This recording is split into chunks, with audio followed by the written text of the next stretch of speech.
আসসালামু আলাইকুম। সবাই কেমন আছেন? সবাইকে আমার কৃষকের বন্ধু এনএস ইউটিউব চ্যানেলে সবাই স্বাগত জানাই।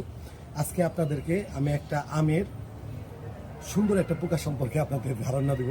সেটা হচ্ছে আমের উইভিল পোকা। এই দেখেন, আমাদের আম গাছের এই কচি কচি পাতাগুলো কেটে দিচ্ছে। দেখেন এখানে একটা কেটে ফেলে এবং তারা বংশবৃদ্ধি করার জন্য এই আমের পাতাগুলো মূলত কেটে ফেলে।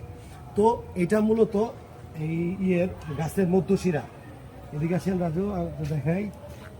এই যে মধ্যশিরা আছে, এই মধ্যশিরার মধ্যে ডিম পারে, আর ডিম পাড়ার কারণে তারা এখান থেকে কেটে দেয়। এই দেখেন একটা পোকা দেখা যাচ্ছে রাজু, দেখেন।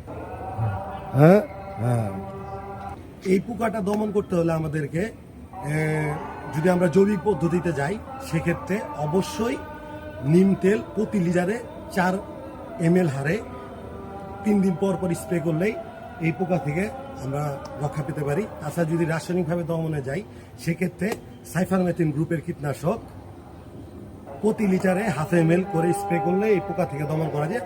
3 দিন বা 7 দিন পর পর স্প্রে করলে হয়। তাছাড়া ফেনোট্রোথিয়ান গ্রুপের কীটনাশক প্রতি লিটারে 1 ml করে দিয়েও আমরা এই পোকা থেকে রক্ষা পেতে পারি। সবাই ভালো থাকবেন, সুস্থ থাকবেন এবং আমার পাশেই থাকবেন। আসসালামু আলাইকুম।